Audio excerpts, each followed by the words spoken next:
In this episode of Fictional Hangover, we talk about Daddy making us vomit, eating dodos, the ocean, and using violence to get ahead in life in our discussion of The Kingdom by Jess Rothenberg.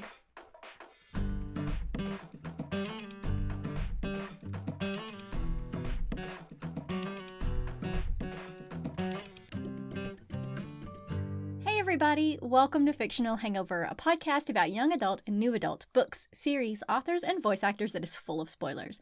I'm Amanda. And I'm Claire, and today we're going to discuss The Kingdom by Jess Rothenberg. Standard disclaimer.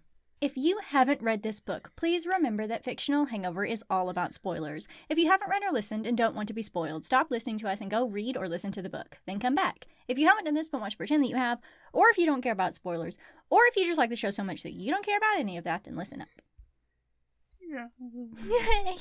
We're so pretty today in our tiaras and our Magic Kingdom ears. Magical Kingdom, yes. Not Disney TM. Even though it is. Totally is. It is. It's fantastic. I'm not affiliated with Disney. No. Disney Corporation. No. I was wearing these, and then suddenly I stumbled on my computer and the microphone, and we just so happened to be talking about Westworld style, Disney style book. Yeah. It's a total coincidence. It's weird how that happened. So weird. So Is that the background information? That is the background stumbled. Yes, we accidentally just stumbled upon. You know, okay, so the background info that I found has nothing to do with this book, but it does have to do with the author and one of the books or book series that she used to edit before becoming an author. Do you know what it was? What? Vampire Academy. Yes! 6 Degrees of Vampires. Love it. We had to get amazing. We had to get the vampires in somewhere. And there were no vampires involved in the book, and so like I had to find something. I mean, that's perfect. Yeah. Mwah. Yeah. Chef's kiss. Such a good job editing those books. Way to go, Jess Rothenberg. Way to go. Best YA vampire series, hands down. In this episode of Fictional Hangover, we talked about vampires. No one is surprised. Oh, yeah. So that's the background info. I love it. Vampires. I love it so much. Yes, vampires. Of course. Yeah. Oh dear me. I think I've already given my initial thoughts, by the way. What? It's a Westworld Disney thing, which is fun. Yeah, so fun. I would like to share my my initial thought when finding this book, trying to decide if we should discuss it or not. It was clinched for me that this was the one that we needed to discuss to go along with our robot theme this month, Robot Uprising. First review on Goodreads. Evil Disney, evil robot Disney, with murder and also technology. Evil robot Disney of the future. Thank you to Emma, whoever you are, Emma on Goodreads, who provided that review. That's all I needed to know. Yeah, the end. Sold. Fantastic. This week on Fictional Hangover, we talked about evil Disney. Evil robot Disney with murder and also technology. Evil robot Disney of the future. And vampires. In our discussion of The Kingdom by Jess Rothenberg.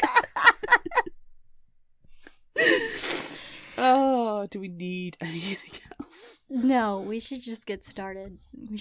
I was going to say, do we need anything else after the show? Nope. The end. This episode See you next week. Is now over. Thank you very much for joining us.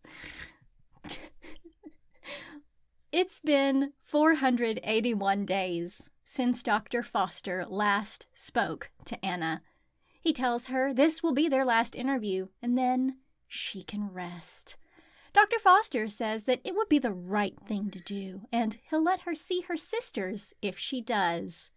Anna is not in the mood for his games. Dr. Foster demands she tell him what she did with the body. Yes, immediate murder. First chapter murder, yes. 2 years earlier, Anna is riding the monorail in the kingdom, where she meets a little girl called Clara. As the signal is strong on the monorail, Anna is able to download all the information stored about Clara based on her facial recognition. These interactions are her favourite part about the kingdom. Anna is a fantasist, a hybrid developed in a lab to help create those happily ever after moments for guests while the park is open. She has a few hours of freedom each day to explore the confines of the park, and at night, Anna spends the quiet hours wandering the virtual world as far as her firewalls will allow while her system updates. Last night, Anna was thinking about her sister, Alice, one of the original fantasists. She was found ripped apart after being stolen. Her story is a cautionary tale their mother tells them to stay inside the walls of the kingdom.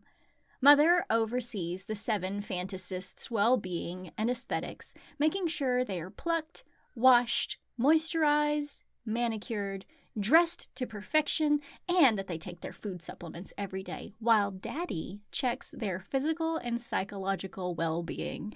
Can I just go ahead and say right now that Daddy grosses me the fuck out?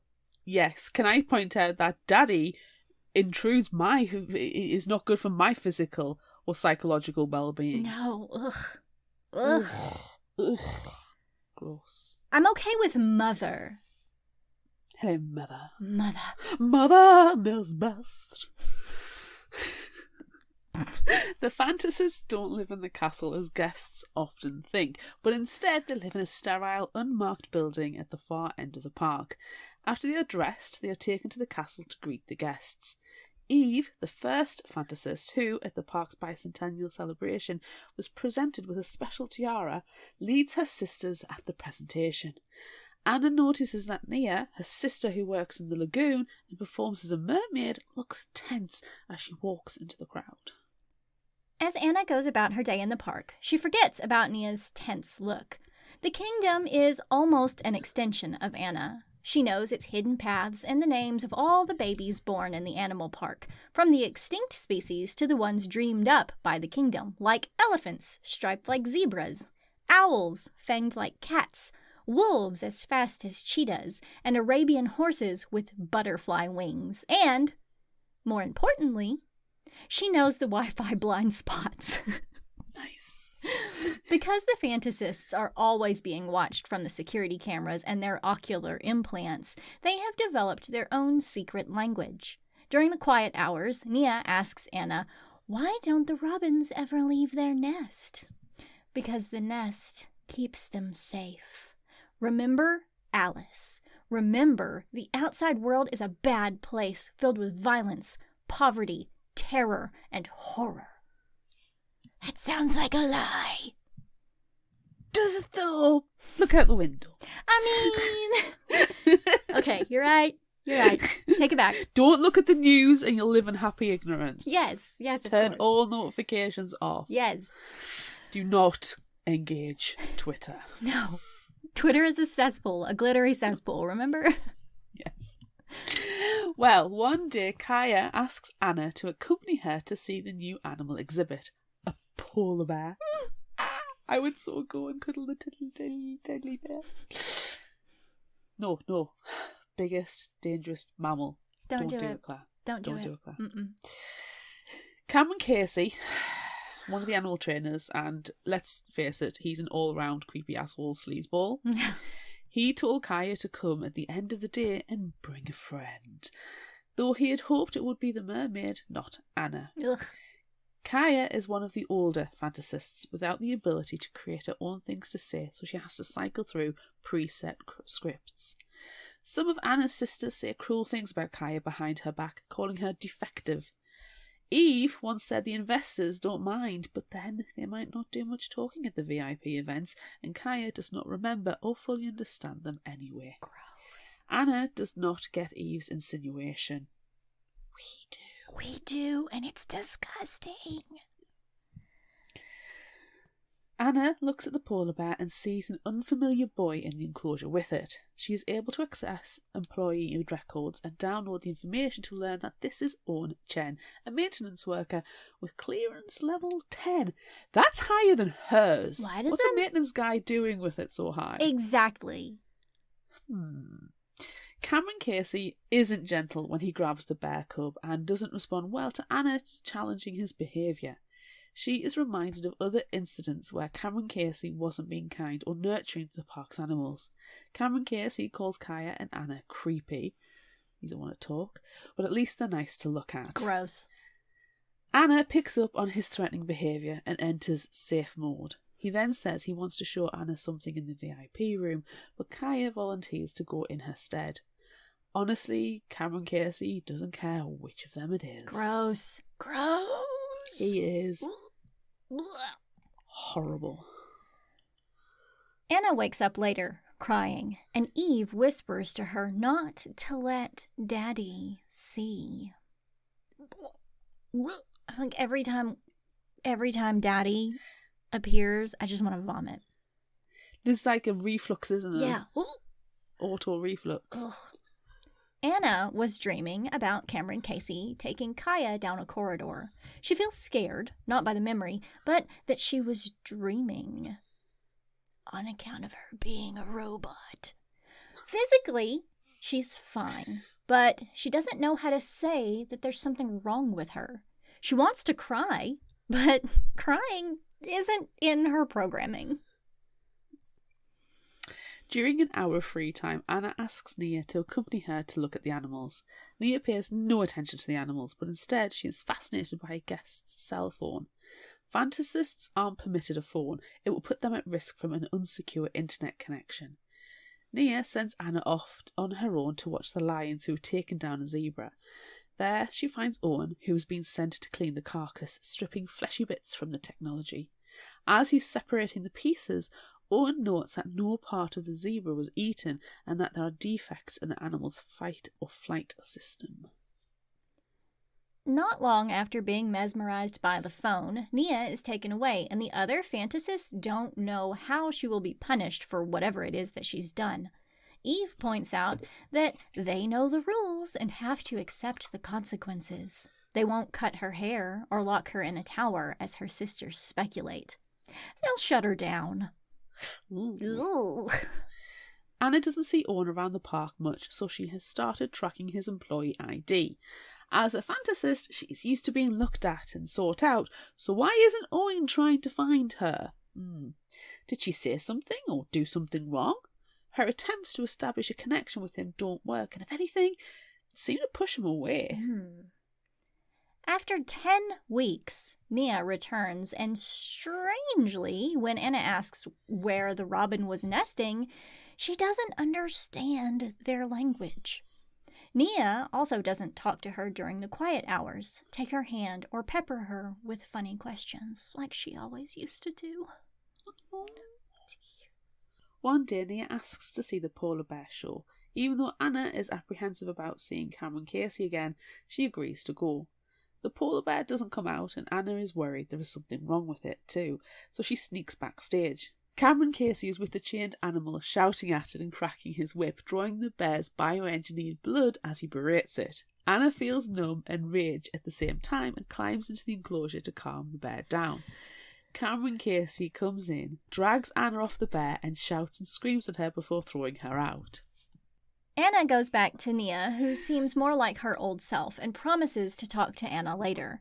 Meanwhile, the set on the stage changes, and the polar bear comes out sitting on a giant ice throne and wearing a crown. The chains are disguised amongst the set dressing, but Anna can see them.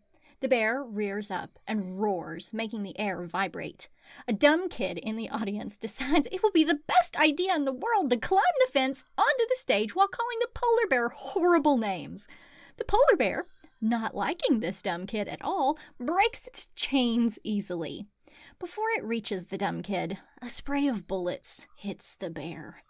Nia holds Anna and tells her to think of something far away. to think of escape. Ooh. I say just let the fucking kid get eaten. That dumb kid needed to be eaten. Later, as they are getting dressed to perform for the day, Nia asks Anna not to accompany her to the lagoon, even though Anna always does on Wednesdays. As they part, Nia tells Anna she loves her, but Anna feels like something is slipping away. Despite Nia asking Anna not to come to the lagoon, she ends up at the Mermaid Lagoon anyway, helping a family find the attraction. While she is there, Anna spots Owen and decides to follow him, and he easily spots her. As they have an awkward conversation about squid facts, Anna feels her chest motor go into overdrive and she blurts out a standard park greeting. In the background, the show is about to start and Owen tells her she best leave. Shocking no one, Anna does not listen to Owen's advice or Nia's request and sneaks in to watch the show. The mermaid show starts in its usual dramatic fashion with Nia in her mermaid tail prosthetic riding on the back of a whale which breaches, sending water spraying. As usual, Nia invites a little girl from the front row to come for a ride with her.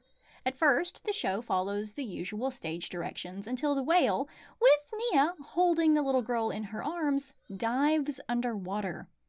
Minutes tick by, and they don't surface. The audience becomes worried, and the little girl's parents are frantic. Despite not being permitted to be in the water, Anna dives into the lagoon because she knows there's no way the emergency divers will reach the child in time. Anna swims further and further down, the pressure of the water closing in on her, until she finds Nia holding the little girl at the bottom of the lagoon. The girl is limp, and Nia's expression is determined. Anna wrestles the little girl from Nia, resurfaces, and hands her to the paramedics. Meanwhile, Nia is hauled away by men dressed in black. Owen comes over to Anna and hands her his coat as thunder claps overhead and it starts to rain.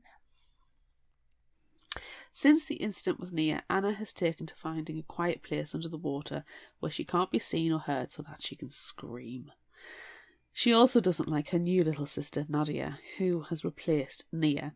Anna sees Nadia as a mimic, a distraction from what happened in the lagoon. It is up to Anna to find out why Nia did what she did. As Anna is heading to Princess Palace through the woods alone, she detours to the stables and finds Owen mucking them out. Anna tries to return his jacket. However, he tells her it was not a loan, but a gift. This is the first gift she has ever been given. Anna doesn't tell Owen she found Nia's seashell charm bracelet in his jacket pocket, but does comment on a bracelet that he is wearing. Owen tells her it's a medical bracelet because he has a heart thing, so he had to get an artificial valve. This delights Anna as she says, he's a hybrid too! Owen likes that idea. As they talk, one of the winged horses, aptly called horseflies, starts bucking and thrashing. Anna cautiously approaches with a handful of vitamin supplements from her pocket and calms the horsefly down. Owen tells her the strange behaviour is happening with a lot of the hybrids. When Anna asks if he's told Cameron Casey about it, Owen confesses to hating him and knowing that, based on how he treats the animals when they are healthy, he wouldn't bother when they need help. Anna, much to her surprise, admits she hates Cameron Casey too, but fantasists aren't supposed to dislike anyone. As Anna leaves, she sees something glinting in the hay, Owen's pocket knife. She takes it with the intention of returning it. Borrowing.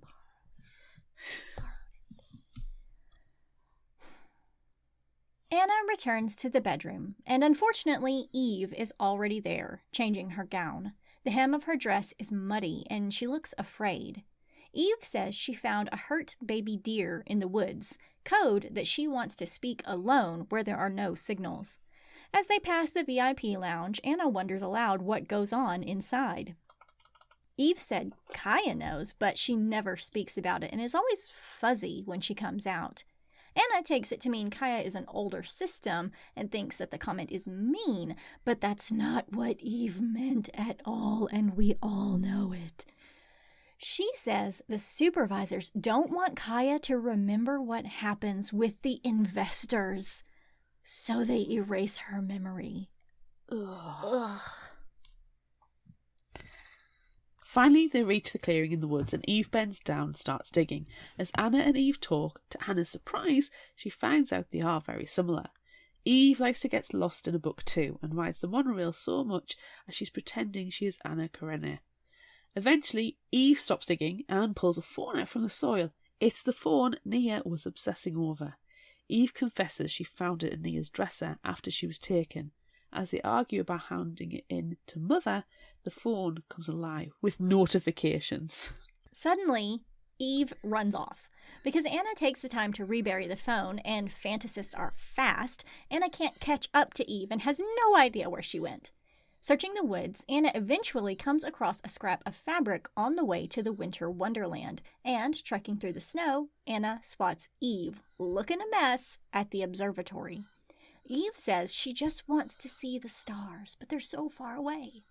She points out across the horizon, asking where the labor camps are, the checkpoints, the slums, everything they've been told about what lies outside the kingdom. How can they know if what they saw on the phone notifications was real? And if what was on the phone was real, what else are the supervisors lying to them about? Soon, 2 park workers with flashlights approach. One is a random unnamed guard, and the other is Owen. Eve tells them that they were stargazing, which everyone knows to be untrue because you can't see the stars from inside the kingdom.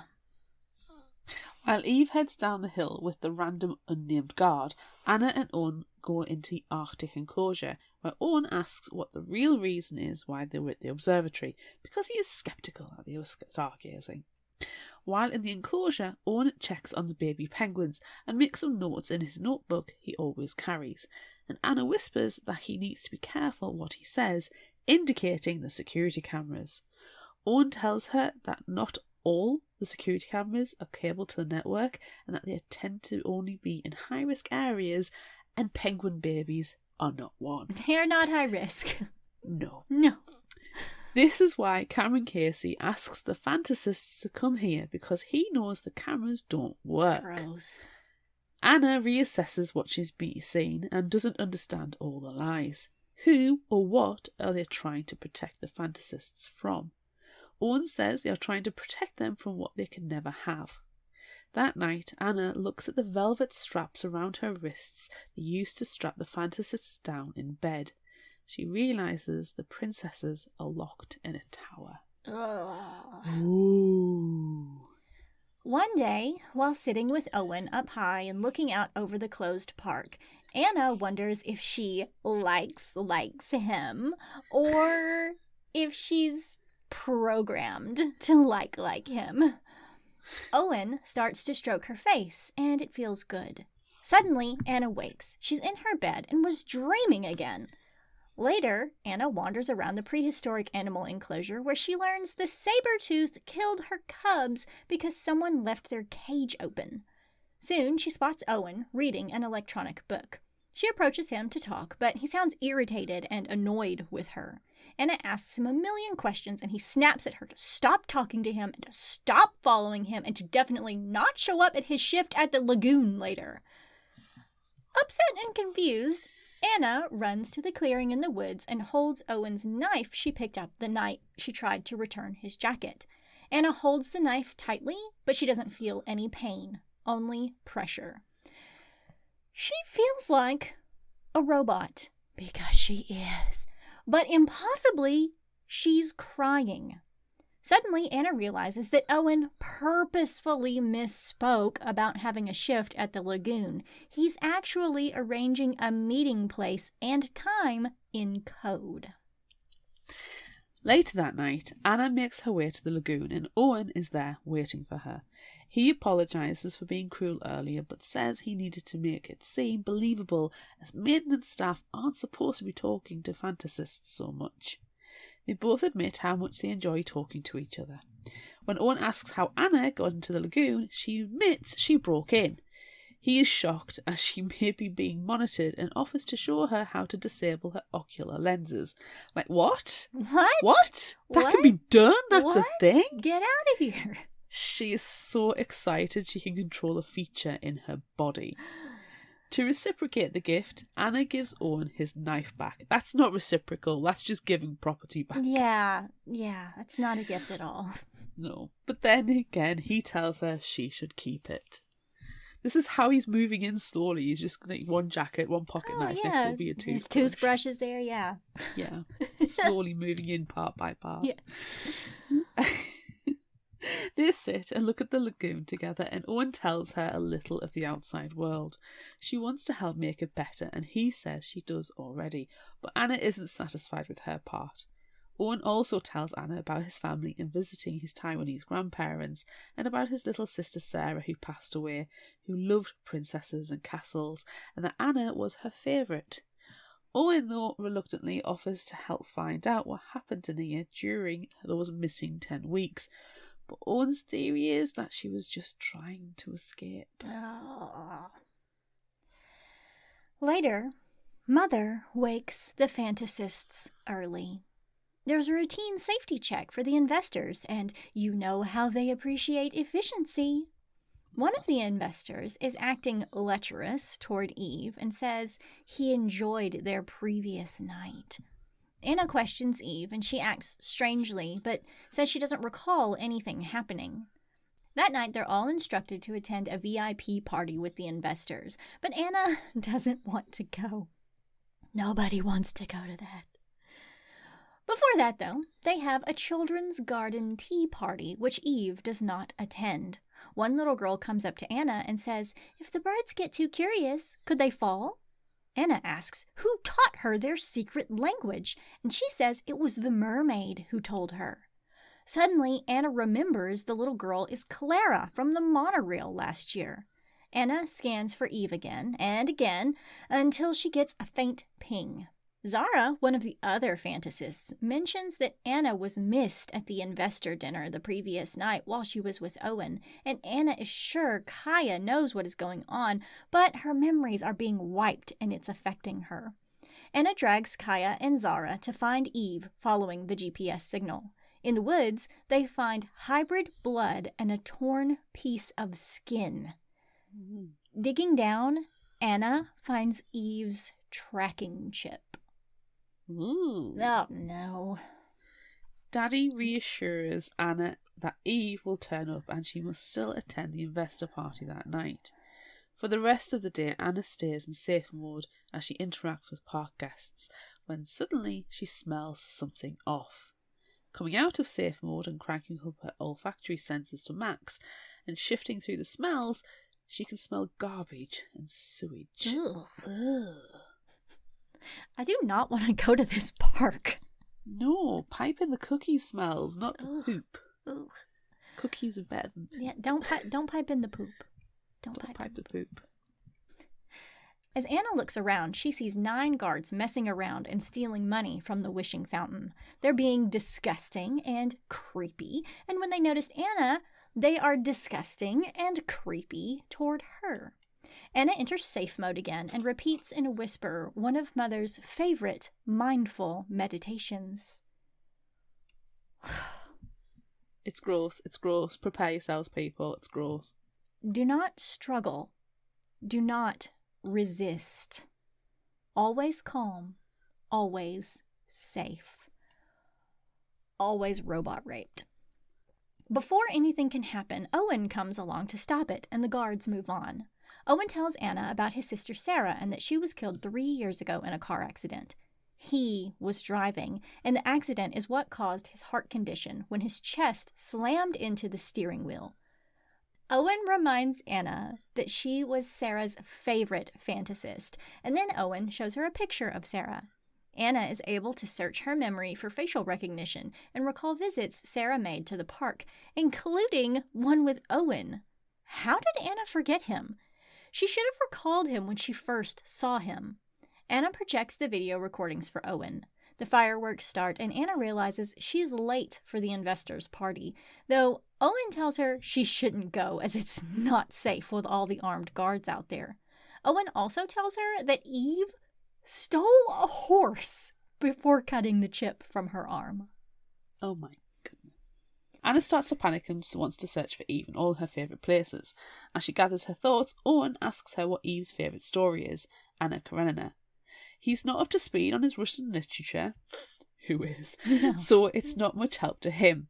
Suddenly, Owen looks scared to say something. He reveals that Naya gave him her charm bracelet to give to Anna, but he lost it and knows it should be reported, but then Anna pulls it out of her dress pocket. Owen says it was a goodbye token and maybe Eve taking out her tracker is the same. Owen suggests that Eve may be trying to escape by hurting herself. In a corner of her eye, Anna sees the monorail and remembers the dramatic scene in Anna Karenina where Anna commits suicide by flinging herself in front of an oncoming train. Jesus Christ. Anna spots Eve near the rooftop garden and realises Eve wants the supervisors and investors to see. Jeez. Anna runs, shouting toward her as the booms of the fireworks go off. Eve says, "Can't put a price on us, Anna," as she plummets from the rooftop into the path of the monorail below. Anna didn't reach her in time. Damn it. Why do we have all these horrible train murders happening lately? I don't know. Is that a trope? Train murder trope? Oh no, it is now. I haven't even seen the movie, the Keira Knightley Anna Karenina movie. It just doesn't, float my boat. No. So. No. Neither does Tolstoy. No. You're off. Anna wakes up later in a bright room on a table, and Mother and Daddy are there. Anna's body reflux is kicked in again. Twisted, and she's soaked in a thick fluid. Daddy says they're going to fix her as she tells him what happened on the tracks. Anna doesn't speak until she whispers that Eve just wanted to be free, to escape. Daddy says there's no such thing, and that escape is a lie.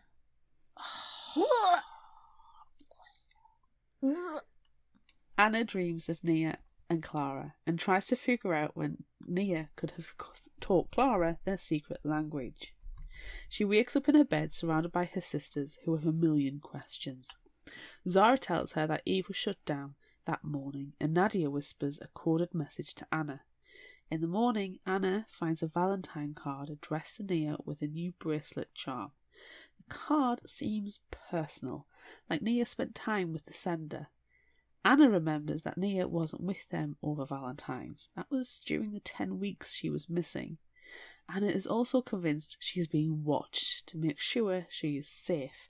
Anna decides that following the rules has gotten her into trouble, so she decides to make up her own. Good job.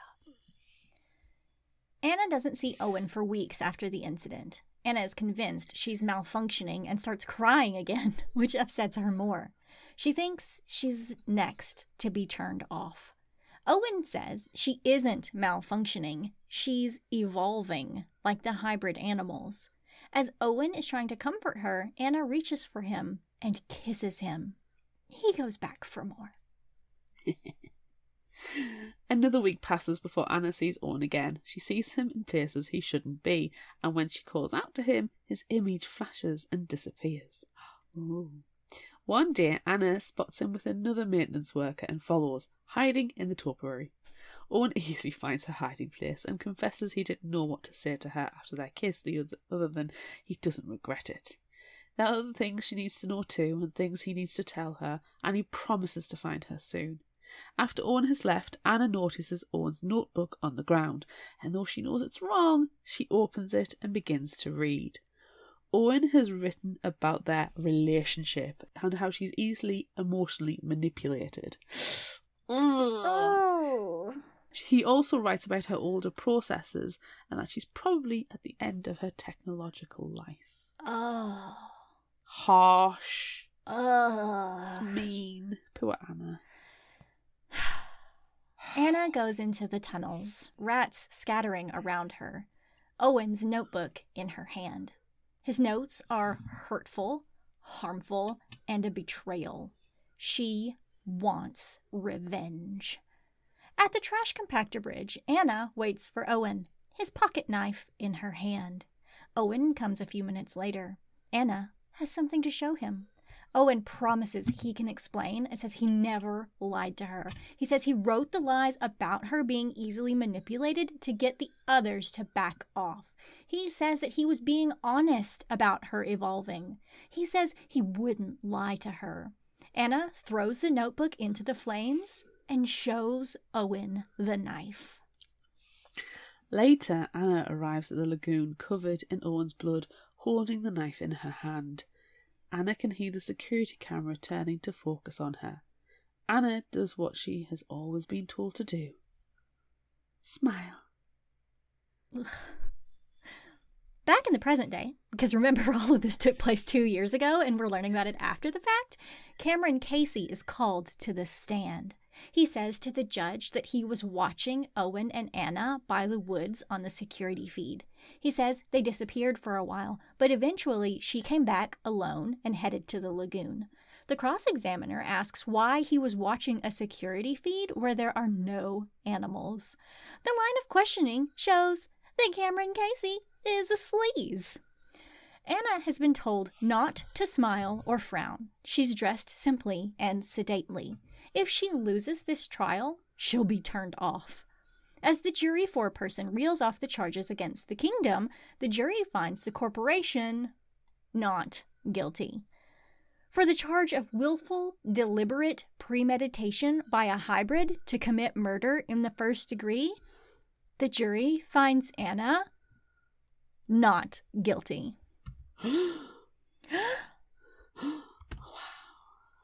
Cameras flash, people shout, and Anna's team rushes her out of the courthouse into a car where she falls asleep.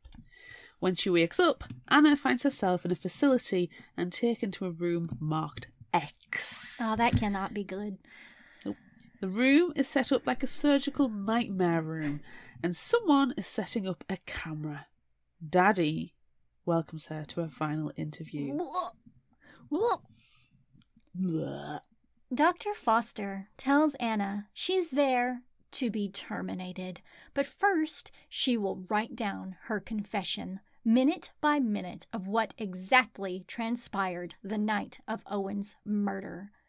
Anna asks for Eve's tiara in return, and Daddy agrees. Anna writes, but not what Daddy wants or expects. That sentence, I really did almost just throw up in my mouth. He wants to know that Anna can't lie, but she won't do it, and tells him that being capable of something is different than actually doing it. Daddy flies into a rage as the tiara is brought in, and Anna finally gets to hold it. Daddy grabs Anna, hauls her to the table, and presses a scalpel to Anna's neck, demanding she tell him where Owen is. There's movement from behind, which distracts Dr. Foster, and Anna uses this opportunity to slice his neck open with the tiara as Owen tells Dr. Foster he's right behind him. As Dr. Foster burbles blood through his collapsed windpipe, Anna asks him if he has done something he shouldn't have. Has he broken any rules? Too bad. She was hoping for an apology. His eyes are burning rage as the light fades out and he dies. Anna feels relief as she turns and sees Owen. She can't believe it's really him. Yay! Bye, Daddy! Bye, Daddy! Hi, Owen! Swoon! Look what I made! Hey. A dead body! A corpse! After Anna confronted Owen in the incinerator, she took him to the clearing to show him her buried treasures, which are all part of who she really is. Owen then tells her the truth. He is really a proctor, hired to study Anna and check if the fantasists were evolving like so many of the hybrids. All their interactions that she read about in his journal were on purpose, but something changed. He started to enjoy their time together and look forward to their exchanges because he thought she was amazing, and he started to feel more. He apologises profusely and swears on his sister's memory that he is telling the truth. That's a big deal. That is a big deal. He desperately wants to help save her, but Anna knows there is only one escape for her. Owen says that if they think she has malfunctioned, they'll take her to the hybrid laboratory to shut her down, but the malfunction would have to be something big. Anna agrees. They would have to think she had hurt someone or killed someone even. But who? Owen. Owen. Yeah. They talk about it until late into the night. Once she's outside the park, Owen will come for her in the hybrid lab after the short window they are legally required to investigate. The kink is getting the murdered but not murdered Owen out of the park unseen to keep up the ruse. Something Anna says about Eve's disappearance reminds Owen that they shut down non-essential systems, including the incinerator, which empties outside the walls of the kingdom when they need to add extra power to the security systems. It will be a perfect escape. The weapon of their staged murder will be Owen's knife, and they'll stage a public fight and use Cameron Casey being a creepy creep to ensure that they are seen and that he will find her covered in Owen's blood. The plan goes off without a hitch. The last time Anna saw Owen was the night they staged his murder. He's leaner and his hair is longer, but it's definitely him. Owen had to stay in hiding during the trial because they couldn't risk someone knowing it was all staged. He's had to be in trial for months. Yeah. She's just hiding out in a corner somewhere. Sorry, did I say he's been in trial for months? Did. So the trial's been going on, Yes. like waiting for the trial's been going on for months. So he's been in hiding for months. Jeez. Anna asks about her sisters because she wants to help them too, and Anna quickly changes into medical scrubs and a face mask Owen brought for her, and they leave Dr. Foster's corpse inside his torture room, turning the temperature down and locking the door behind them. It should be a while until his body is found, as he asked not to be disturbed. Anxiously, they hurry out of the lab, and luckily no one stops them. Before they leave, Anna notices a chamber filled with long, narrow boxes and filled with naked, hairless bodies. It's an incubation chamber filled with copies of her sisters and copies of her. Oh. These are prototypes for the next generation of fantasists, not for the park, but for the home fantasist program. Oh, gross. Gross. Ugh. Owen reassures Anna that they've suspended the home fantasist program because there are too many liabilities. Anna understands why Nia and Eve did what they did to themselves. They knew about the home fantasist program and tried to stop it. Nia's missing 10 weeks were spent with a family. Clara's family, the little girl who knew their language. They were the ones who sent her the Valentine card. Anna needs to check out some other suspicions she's had and starts scanning the network. But when she hits a firewall and voices her frustration to Owen, he takes her arm to expose her Anna TM birthmark, presses down to make a keyboard light up under her skin, and disables her firewall. There are so many things that she does not know about her own body that Owen seems to know, and it's bonkers. You've got a keyboard? There's a keyboard in my arm? I can turn off my eyeballs? What? Instantly, Anna is able to finish performing her search. Clara's father is an investor. Nia knew what they were doing and tried to stop it, and now Anna is determined to help them. Owen agrees, but says today they need to save her. It's too late, though. Mother comes in and asks what they are doing. Owen works his magic, and Mother gives them extremely detailed directions out of the building. She pretty much does a diagram for them. Not recognising Anna at all, standing right there. Well, because she's wearing scrubs. She's and wearing a mask. scrubs and a face mask, and Owen is charming her pants off. But not literally. Soon they are outside and in a car, security guards waving them out as they drive onto the highway with the ocean, the real ocean, on one side. Anna makes a silent promise that she'll be back for her sisters, and as she listens to music she's never heard before, she thinks about Nia and Eve, the hybrids, Daddy, and the dilated eyes and his oozing blood. Humans are capable of cruelty and horror, and to become one, Anna has had to become capable of that too. Murdering robot. Murder in the first act, murder in the last act. Murder! Murder! Murder!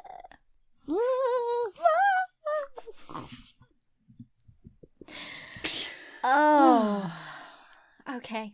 Everyone think about robot murder, but not about Daddy. And not actual murder. Do not commit actual Do murder. not commit actual murder. We learned this last week. Okay. So everyone think about those things and not think about those things. And listen to this promo from another show, and then we'll come back and discuss Daddy. Oh. I'm going to take this opportunity to go and vomit. Thank you. Have you ever wondered what Tina Fey has in common with Jonathan Swift? Or how Star Wars is connected to feudal Japan? Or just how pervasive Shakespeare's influence still is? I'm Rhonda. And I'm Erin. And our show Pop DNA explores the literary and historical roots of your favorite pop culture works. Like the Greek mythology and early 20th century feminism echoed in the film Wonder Woman. Or the classic dystopian fiction and real-life political revolutions that informed the Hunger Games. Every month, we bring you a deep dive discussion of a selected pop culture work, featuring jokes no one will think are funny and literary references no one asked for. Find us at thepopdna.blog. Or anywhere you get your podcasts. By the way, Shakespeare is bigger than Disney. I need to wash my mouth out. No.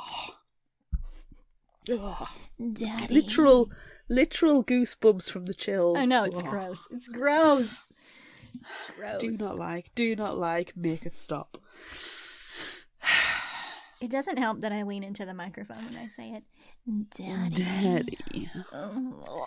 Hey, Daddy. Gross. Vomit. Vomit everywhere. Psychological well-being today. Daddy. Hey, Daddy, I'm going to the VIP lounge. I think it'd be worse if it was mommy and not mother. Yeah. But yeah. the Daddy. Daddy causing auto reflux is disgusting. Oh, Daddy vomit.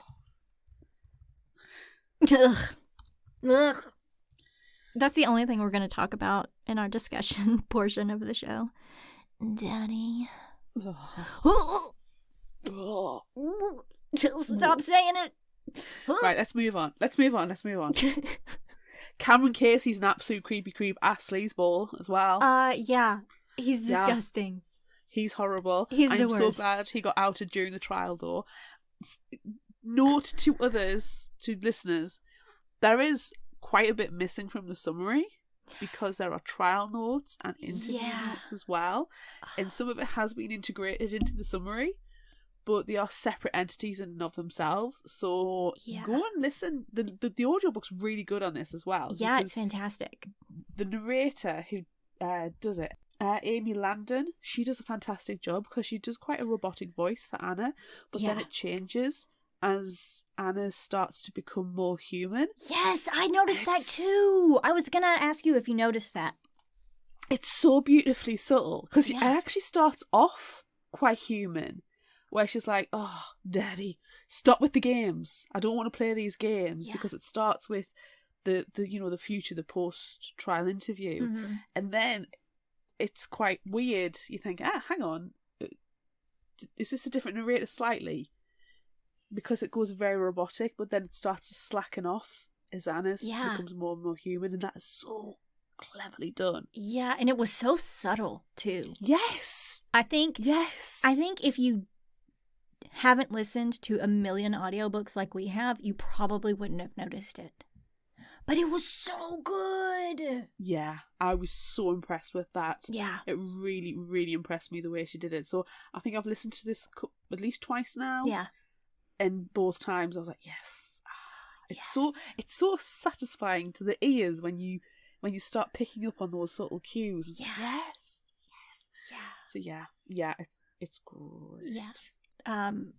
I think for our episode, it made a lot more sense for us to tell the story like linearly because the book, while it made perfect sense, it was a little bit confusing how quickly they jumped back and forth, like to parts of the trial, to what's going on, and then it would go back in time, and then it would go back to the trial, and then it would go back in time, and then it would go back to the trial, and so it was kind of back and forth all over the place, and you're kind of wondering the whole time, holy shit, did she actually murder Owen? And then you find out, when she finds his journal and reads it, you're like, oh my God, you motherfucker. I am so glad you got murdered. But then, I'm glad that he didn't actually get murdered. There was no actual murder of Owen. No. But Owen, I mean, I'm going to jump ahead tiniest little bit and say that Owen is actually probably one of my favourite characters in it. Yeah, simply I liked Owen. Because it took us a while to actually like warm up to him because we're doing it through Anna's perspective. So we have this kind of like, it's like we're looking through our ocular lenses, isn't it? It is, until we turn them off. Until we turn them off. So you kind of only get this kind of like 2D kind of picture of Owen, it feels like. But then when he starts opening up about his sister Sarah and her death and how much she loved Anna, and then when we get the flashbacks when she does the facial recognition and she sees Sarah growing up and Sarah loving Anna from being a little toddler up to 16. It's gorgeous. It's really nice. It's all awesome. But then she gets one little glimpse of Owen. But then you realise, is Owen really the dickhead that you think he is? Because we have creepy, horrible Cameron Casey there. Ugh. We don't need another one. No. We don't need another Cameron Casey. We don't need a daddy. We don't need any of the investors. sleazy, investors. Oh, yes. Ugh. Like, they can't we all need be a bad. Nice guy. Yes. We need a nice guy. And Yes. Owen is a genuinely nice guy. Yes. Lower N, lower G, nice guy. Right. And then when they're hatching the plan and they're carrying it out, and Anna's carrying him as if he's a dead body, she's dragging a dead body, and he's like, "You're doing great. You're so scary. I love it. It's amazing." Yes. He's like, "You're terrifying," and she's like, "Oh no!" And she's like, "Yo, I like it." He's just genuinely in awe of her and her abilities and how amazing she is and how she's evolved so much that it's not fan worship. He's genuinely astounded by this person and what she is capable of and who she is. Yeah. Not because she's some hybrid freak that she thinks she is, but because she's her own unique individual. Yeah. And I love that. It's nice to have a supportive male character. It is. Yes. And to like somebody because she's terrifying. Yes! That, like, spoke to my soul. Yeah. I appreciated in that whole scene that you were talking about, and he's like, Can you carry me? Are you going to be able to do this? And she's like, yeah. She's just like, whoop. I'm a fantasist. Yeah. I'm a fucking robot, of course. Anna, you need to punch me. You need to punch me. Yeah, just, punches her, and then he wipes some of his blood on her face. He's like, yeah, that's that. Mwah. Yeah. So horrifying. Yes. I mean, I'm not kink shaming at all, but he realised something that night. Yeah. I think he likes a little bit of pain. There was some definite revelations. Yes. Yeah. Ugh. I think one of my favorite things about this book was that, and it's like perfectly wrapped up in that last little bit of the summary, that humans are capable of cruelty and horror, and to become one, Anna had to become capable of that too. Like, I love that she was faking being a murdering robot only to become a murdering robot. I loved it so much. But, like, if anyone deserved to be murdered, it was Daddy. Tiara death. Honestly. Horrible. Tiara horrible. murdered. It was a Tiara great murdered. murder, too. Yes, gurgling, blah, blah, blah. Yeah. It was just horrible. Like, and it's never explicitly said as well, because he's the head of the Fantasist and Hybrid program. So he's the one who's developing and creating these quote-unquote people and animals who are sentient, who are intelligent, who are capable. It's not like it's AI technology. The hybrid, they have human parts. Human mixed in. Yeah. So it crosses that ethical, moral line quite a bit. But he's creating them. At first, you think, well, is a kingdom princess. It's okay, they're capable of interacting, customer service, of making all these little girls' dreams come true. That's okay to a point because there's innocence to it. Mm-hmm. But all the way through, there's the inference that they have to do more when it comes to the investors, and like Kaya's memories. Because she's one of the older fantasists, her processors aren't working correctly because her memory's being wiped so often because of what she does with the investors, and it's never explicitly said that it's sexual, but it is 100% sexual. It's 100% that way. It's disgusting. Like, Clara's father, one of the investors, who is the reader, you pick that up straight away. And when Anna's having to do that download and Owen's having to take away her firewall, and you're like, he's an investor, he's a rapey.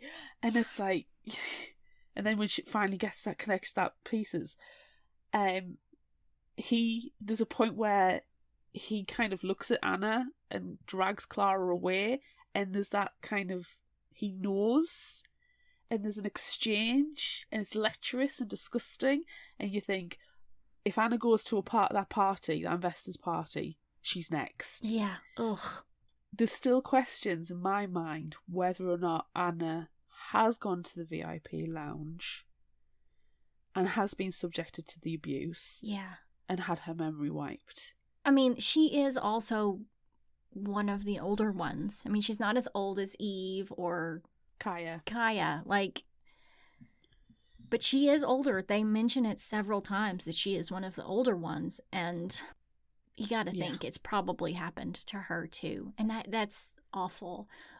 And I hate that it happened, but I also, I guess, appreciate it for Anna's sake that Kaya was like, no, you let me go. You let me go and do this, because like, how many times has she had to go through this? How many times has she had to suffer and her memory's been wiped and reset over and over and over again? But she took that for Anna. So you got to think, like, her processor is still functioning a little bit because she's keeping her other sisters safe. Yeah. But ugh. Yeah. And the amount of, goodness knows what happened to Naya for the 10 weeks that she was with the Gould family. I know. Ugh. It doesn't bear thinking about. It's horrible. It's disgusting. Yeah. There's no spin you can put on where that is correct, because these are people. Yeah. The heart, there might be hybrids, but they're still, at the end of the day, cognizant. They can offer consent. Oh, but they're taught not to? Oh, I hated that so much. Yeah, It actually, that mantra given to them by Mother. Yeah, ugh. The mindful meditation. I hated the fact it was phrased that way as well. Oh, yeah. And it's terrible. it is directly lifted from the book as well, because it's so gross it had to be. Ugh. It really upset me, actually. Yeah. Because she's in the she's called Mother. We don't know, unlike Daddy, who we know as Dr. Foster as well. Mm-hmm. Mother is just Mother. We don't know them by any other name. Right. And by the very essence of being a mother, you're supposed to be nurturing. Ugh, no. And protective. And the same as Daddy, you're supposed to be nurturing and protective. But you're teaching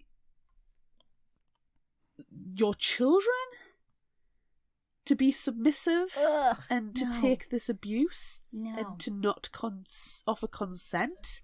I feel like I hate it. I feel like hate it. as much as you hate that, I feel like the way it's worded on the back of the book is worse. So I'm gonna grab it and read it out loud. Oh, okay. Okay. Are you ready for this? It's gross. I don't know if I am. We are beautiful. We are kind. We never raise our voices. We always aim to please. We never say no. Unless you want us to. Your happiness is our happiness. Your wish is our command. That line. We never say no unless you want us to. Disgusting. Oh, it's disgusting. Ugh. Hate it. Hate it. I like the cover of the book, though, since I've grabbed it now, and there's like her face is split open and there's robot parts inside. Yeah, I really like it. Yeah. It's very smart. But, ugh.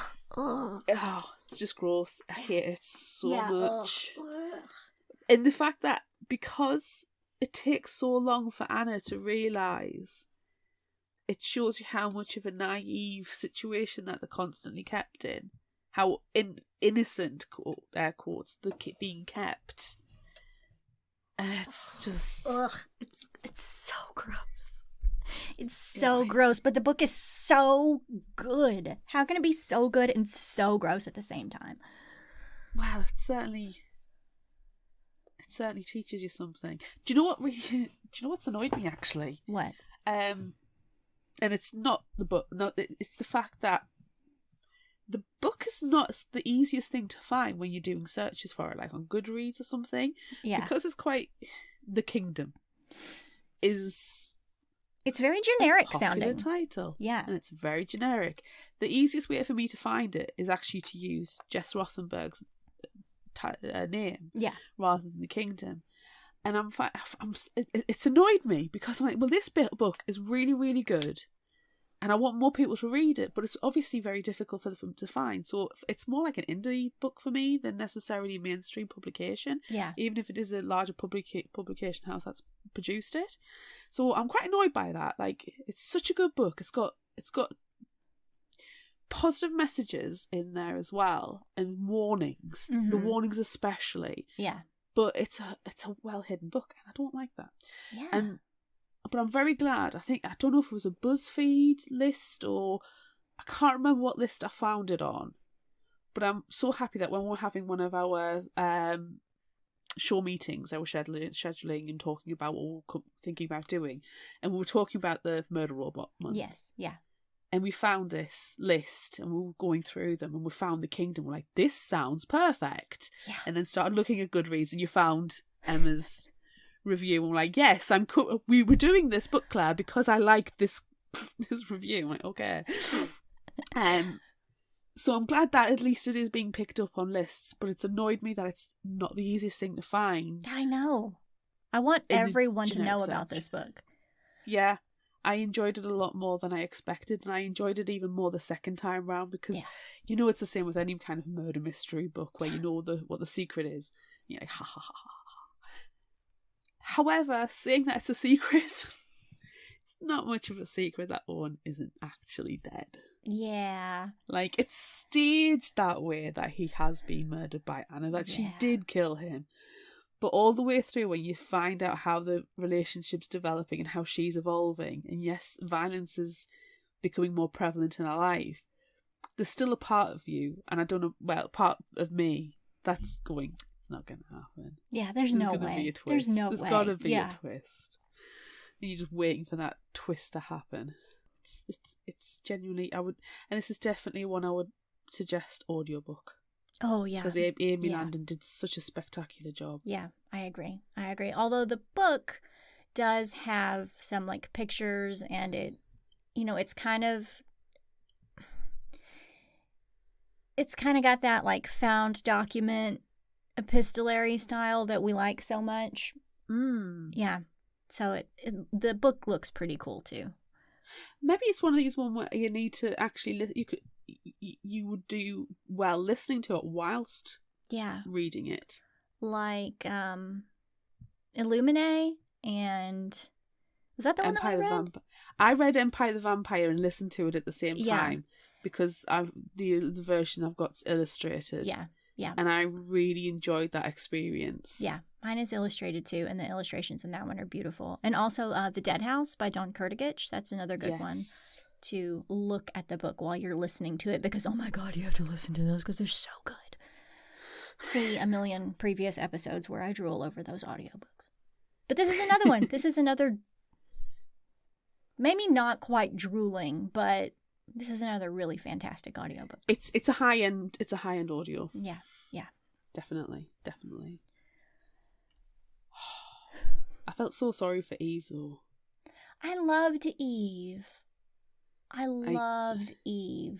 But I found it strange that her favorite book, being able to download and read everything, and like they really don't even have to read it, they just kind of like absorb it because they're robots, that Anna Karenina was her favorite. Somebody's got to like Tolstoy. That's right, I guess. Somebody's a robot. But yeah. Somebody has to like Tolstoy. It's like somebody has to like a Bronte. Yeah. And everybody likes to like Jane Austen. Yeah. No. Nope. Wrong. But yeah, I found it interesting that was her favorite book, and she was like, Anna, you have the best name. And Anna's like, no, I like your name. I like Eve. I think that's great. And she's like, no, you're just the best because I love Anna Karenina. And you're like, ugh, really? Really? Russian literature? We're going down that? Are you just saying that because you're being pretentious? Could we not say Stephen King? Let's commit murders with Stephen King. Yes, that would be fantastic. Do you know what freaked me out a little bit apart from Daddy? What? Naya has a prosthetic mermaid tail. So effectively, every time she has to do the show, she gets her legs taken off and a prosthetic tail added on. Yes. And I've just got this image of them just going... Yes, they just unscrew her legs. And put a tail on. Kind of grossed out by that. But also at the same time, how cool would that be?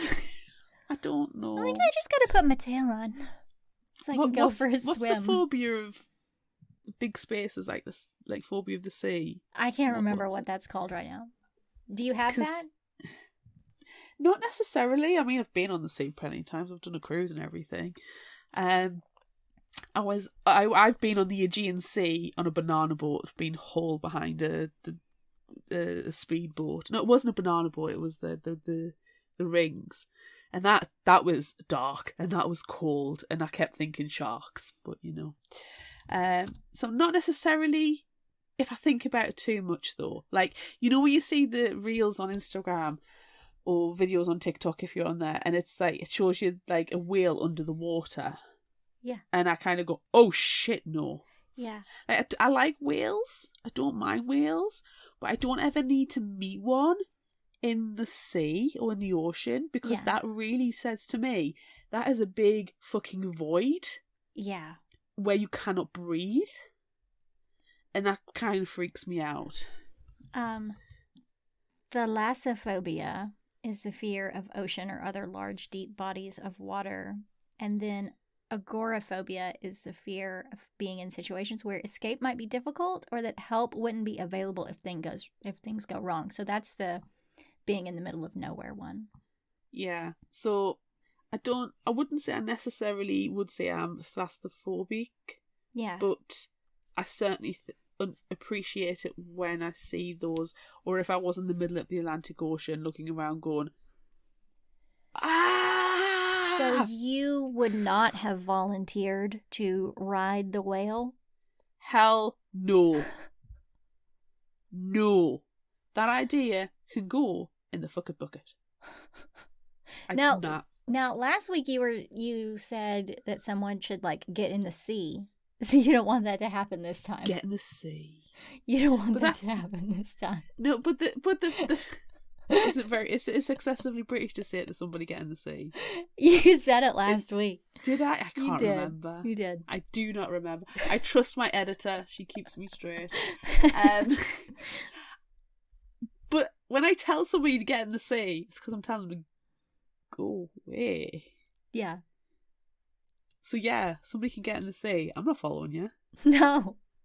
And that lagoon, like, terrifies me. How big is that fucking lagoon that there's a whale in there? At least one whale.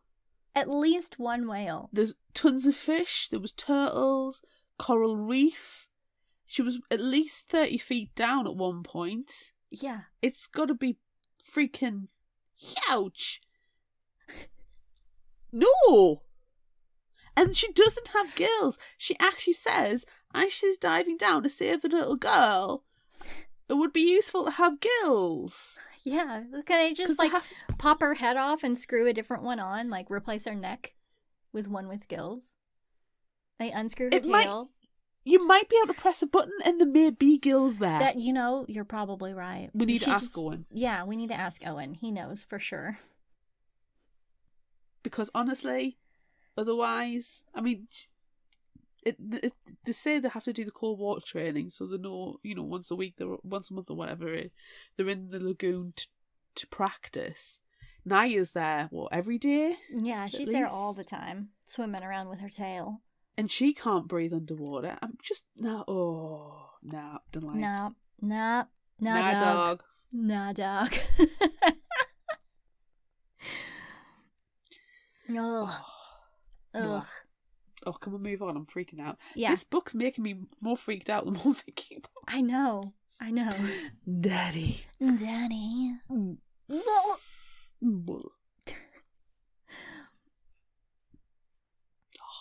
Can I tell you my surprise?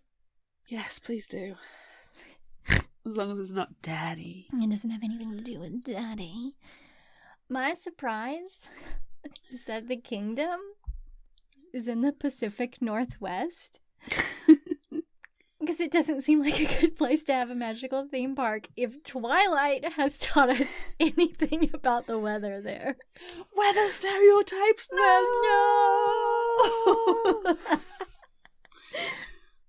Yeah, but the land was so cheap.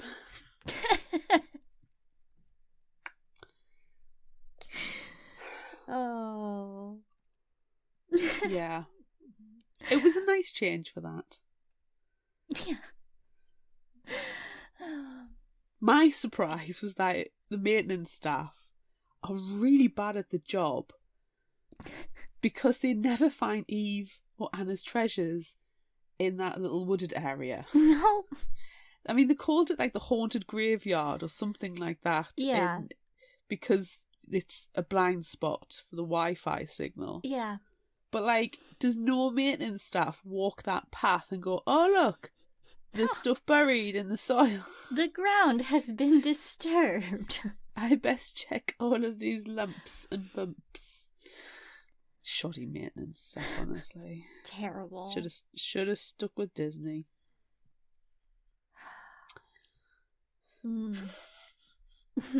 Is it time? Is it time for Would You I Rather? definitely think it's time. Okay. We asked on social media, would you rather be a character performer or an animal keeper? And on Facebook, 86% are going to be a character performer.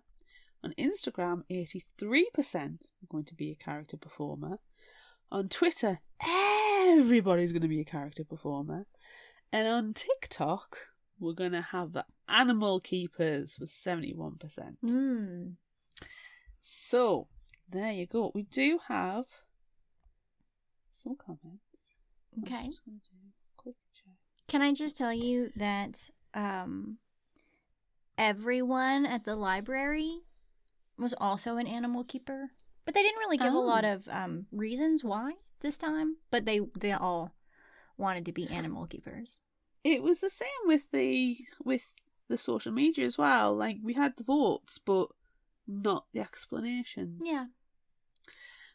I suppose it's quite logical. Yeah. Colin on Facebook said, character performer, I'd love to interact with the guests, and there's a decreased but still present chance of being eaten by some terrible beast that is degrees smarter than I am. Superfan Coral on Facebook says, love animals. I work with animals all day and have for 20 plus years. So animal keeper I am. Oh, I bet Coral is amazing. I know. She's so great. Emily on Facebook said, I would be a character performer because I love interacting with the public. I also have a theatre degree and a background in customer service. She would be She a is perfect on princess. that stage and she is Yes. performing. Our last comment that we have to share today is from Bree, Superfan Bree on Facebook, who says, animal keeper, because cleaning up crap is better than taking it from customers. That's a good response. Oh, such a good response. So what are you doing? As much as I love the animals, I don't want to have to clean them and muck them out and Yeah.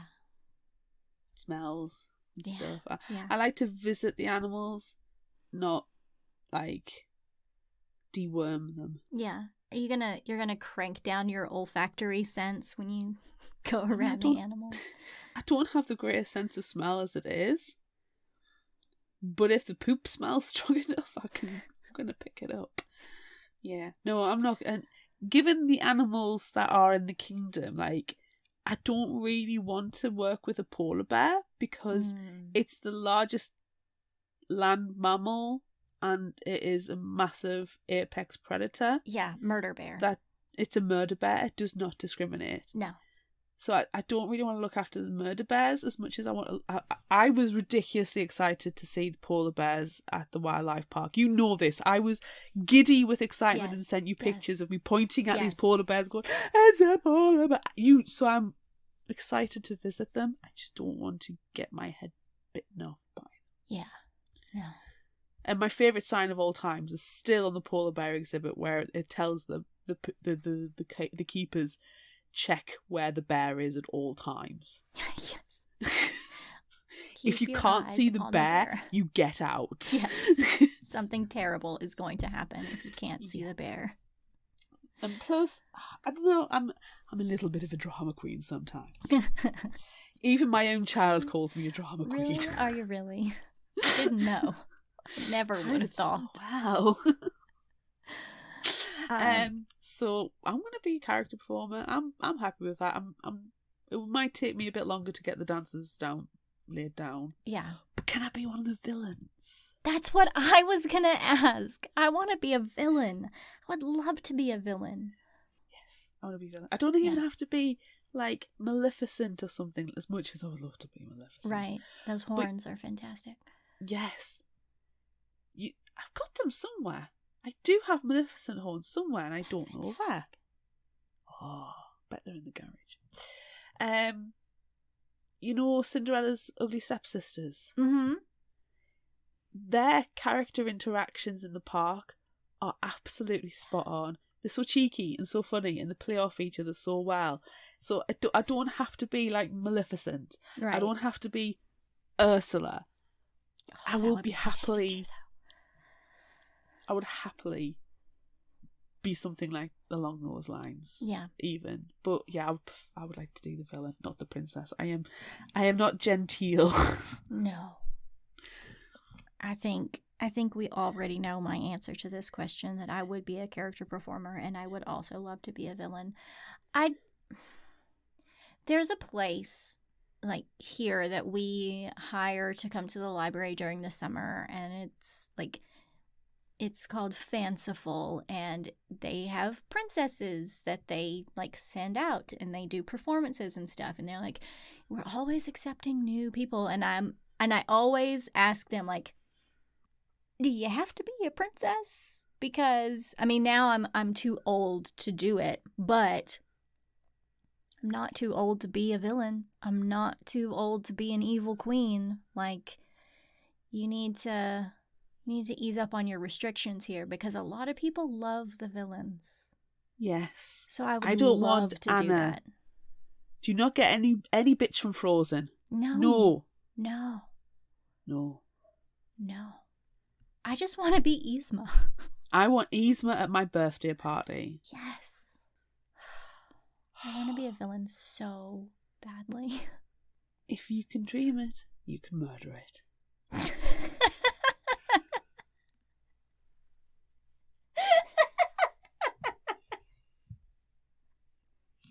It's another one just for you. Thank you very much. Okay. Next question. But not actual murder. No, not actual murder. Would you rather create a hybrid species or bring back an extinct species? Science. I would... Personally, I've seen the Jurassic Park movies. I was going to talk about Jurassic Park as well. You beat me to it. Both of these are a bad idea. Yeah. If it's a dinosaur, I love dinosaurs so much, and I would love to see a real dinosaur and not a chicken. Freaking hate chickens. Chickens scare me. Turkeys scare me. We all know that you're afraid of birds, Claire. Not all birds. Most birds. Penguins And owls and falcons. Most eagles. Vulture eagles are scary. Wonderful. But peacocks are horrible. If I could see a dinosaur, that would yes.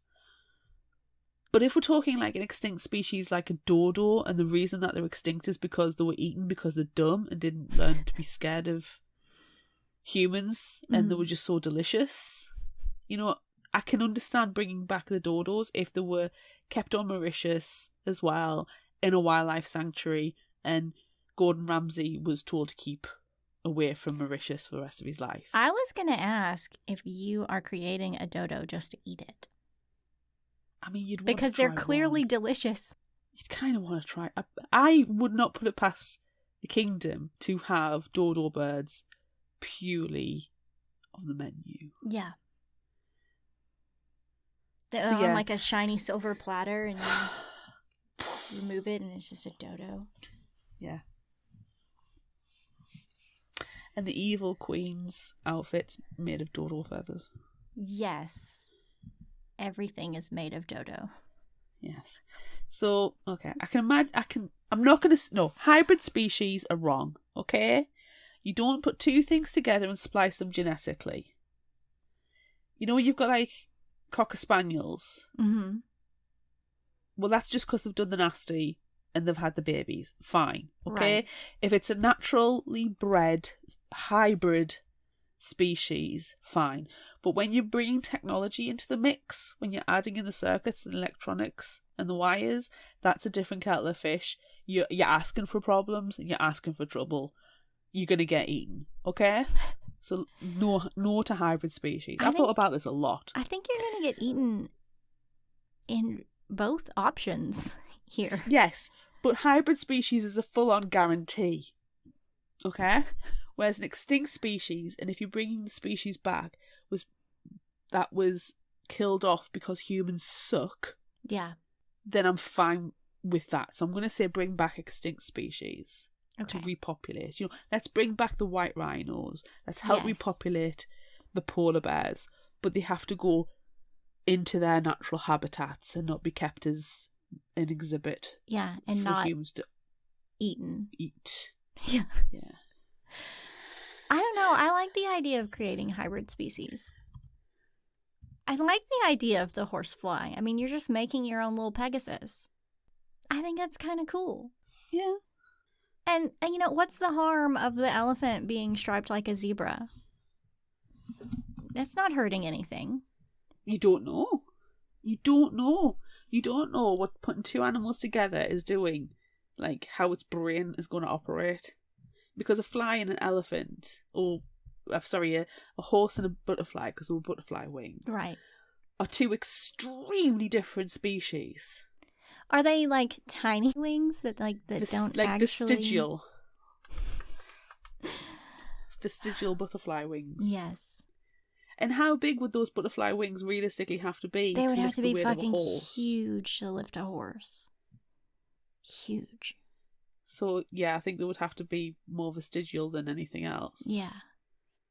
I don't care. I want to create a hybrid species. Well, you're going to get eaten. That's fine. You are going to be eaten, and I am going to eat the dodo. You will do the eating. It's fine. That's a really tough question, actually. Next question. Would you rather have a mermaid tail or a special tiara? Question. Am I murdering with the tiara? You can murder with either, because you could drag small children under the water. Yeah, but if you do that, you have to ride a whale. Do you, though?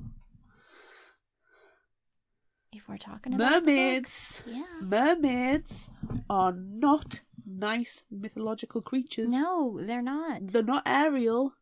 No. Ariel is bullshit. Yes.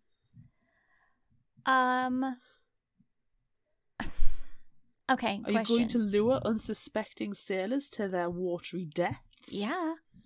Or are you going to have a special tiara that you can use to slash throats? Well, my question is, do I always have the tail, or can I take it off and put on legs? Do I have to give up my voice in order to have legs? Does Nia?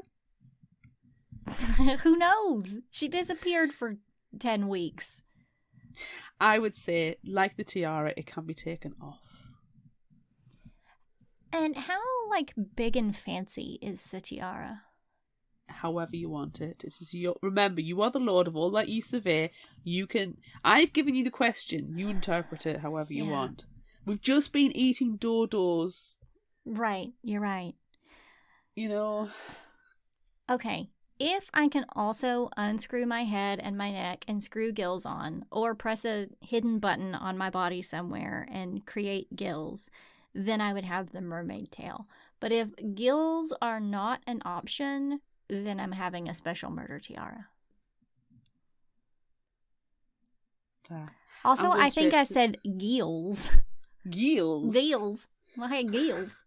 The gills are deals. We're next to the wheels.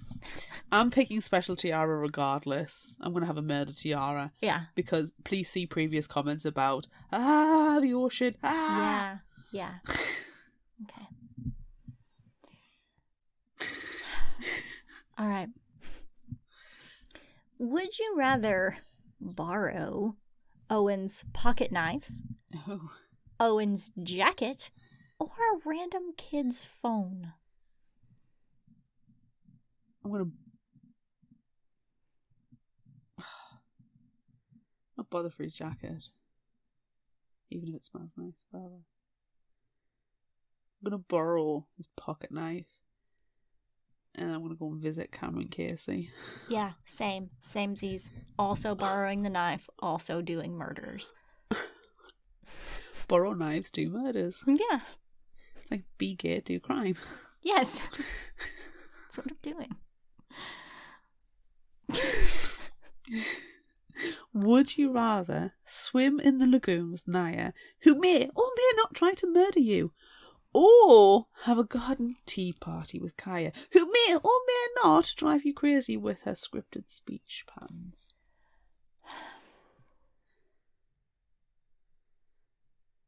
I feel like I'm going to go to the garden tea party because I could probably eat fancy sandwiches or something. There's dodo bird sandwiches. Dodo bird sandwiches at the garden tea party. And,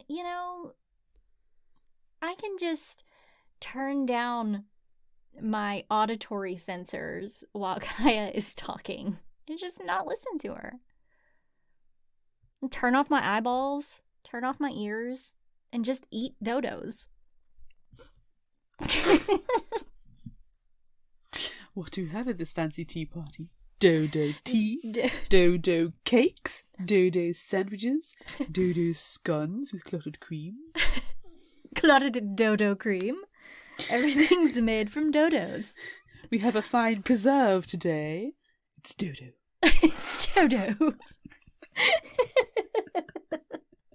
I think I'm latched. And I'm not sorry. What are you I'm going to the doing? tea party for all the dodo. Of course. I might as well stick with the theme. Because otherwise, the lagoon, please see previous comments about ocean. Ah! Right, yes. All of our Would You Rather questions are about being in the middle of the ocean or eating dodos. That's all it is.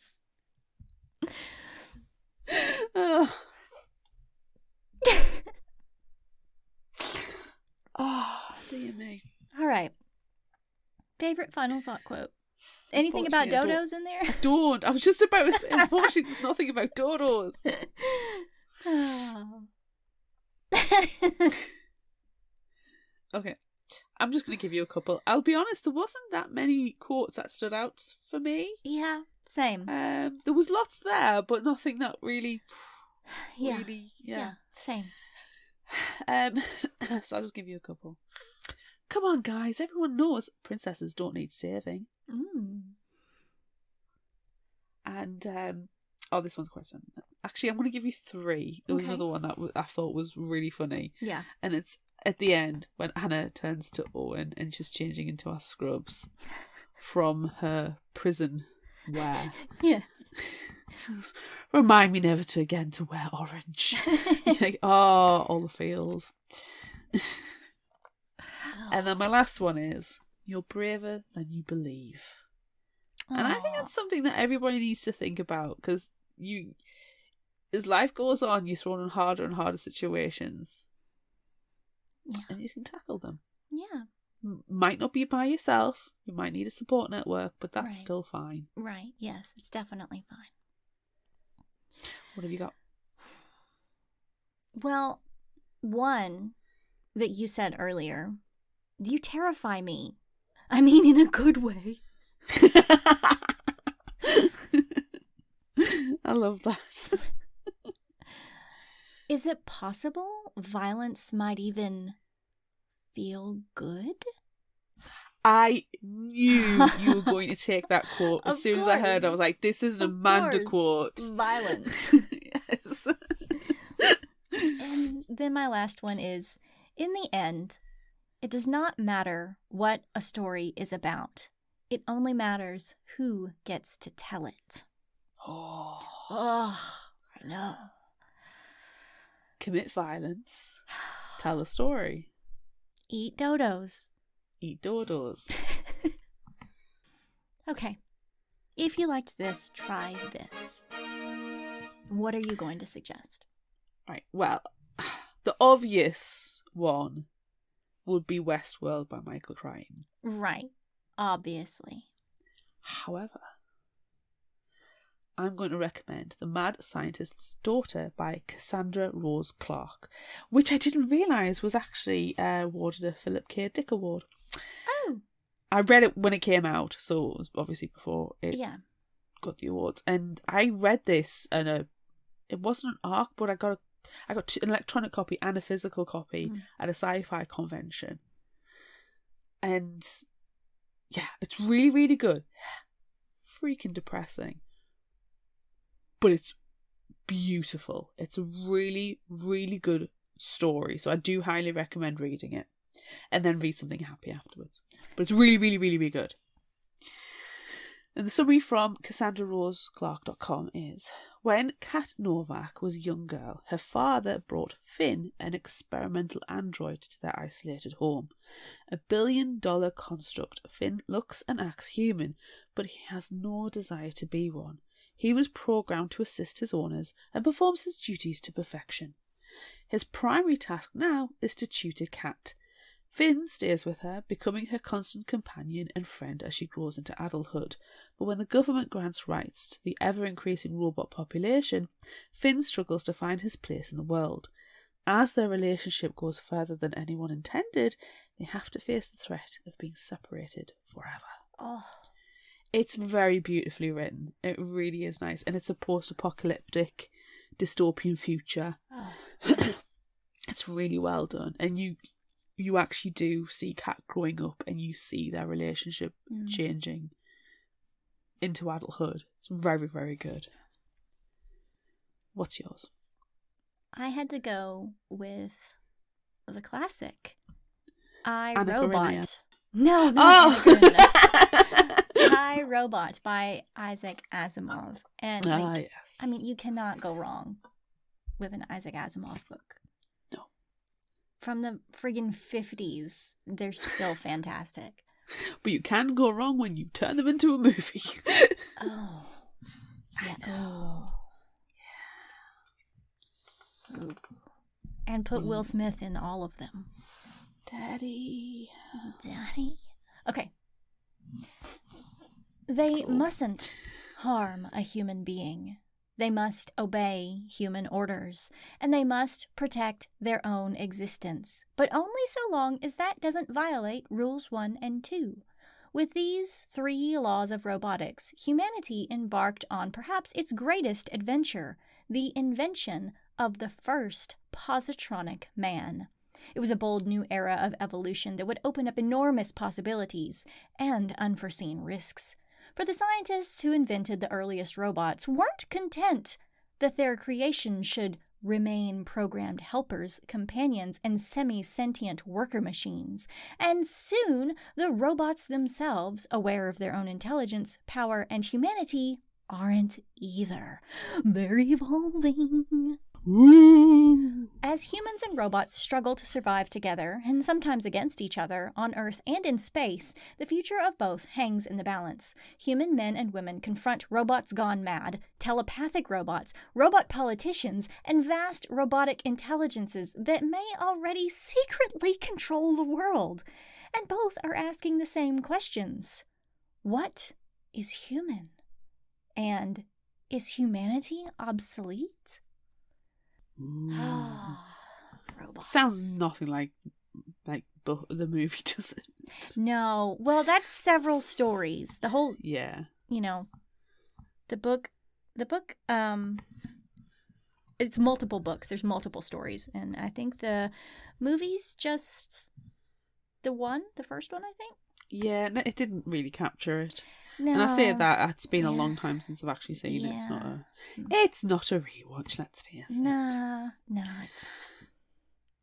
Do we have a spotlight this week? Yes, we do. Now, this one doesn't come out until October, so you've got a long time to wait for this one. It's called The Girl from Wudang by P.J. Caldas. Yin Yin, called Tigress, was raised in the sacred mountains of Wudang, where her life was about Tai Chi, the Tao, and trying to balance her yang with yin. Artificial intelligence and neuroscience were things she'd never even heard of. But then her overpowering yang sets her on a course to the Bay Area to become a professional fighter. For as long as she could remember, Yin Yin had been told she was poised to become part of something big. But what big turned out to be was beyond her imagining. A scientific experiment that would allow her to connect her brain to a thing they called the Brainternet and become unbeatable. Bonus, the suicidal headaches that had plagued her all her life would cease. But nothing comes without a price, and this connection would give others access to family secrets Yin Yin has sworn to protect. Secrets that, at large and in the wrong hands, could be a very dangerous thing. That's interesting. I gotta say, I would love to get rid of headaches. Yeah. So if I could connect myself to the Brainternet, definitely would. Yeah. Definitely. Yeah. Okay. Oh. That's it for this episode of Fictional Hangover. I'm Amanda. And I'm Claire. Join us next time as we discuss All Systems Red by Martha Wells. This is the whole reason why we created Robot Month. Look out for our Would You Rather polls on social media. Don't forget about our book club and monthly challenges on Facebook. Be sure to visit our shop on Redbubble at fictionalhangover.redbubble.com for all your favorite Fictional Hangover themed merchandise, and become a patron of ours on Patreon at patreon.com/fictionalhangover. Until next time, remember, the only cure for a fictional hangover is eating dodos. I'm not even gonna correct it. I'm just gonna leave it at that. Get books. Eat dodos. You can find us at fictionalhangover.com. Follow us on Instagram at Fictional Hangover. Find us on Facebook at facebook.com/fictionalhangover and on Twitter at Fictional Hangover, no ER. If you like this episode, check out our others and be sure to rate, review and subscribe so you don't miss out. And finally, special thanks to Liz Emerson for her music. You can find her on Facebook and Patreon. Thanks for listening.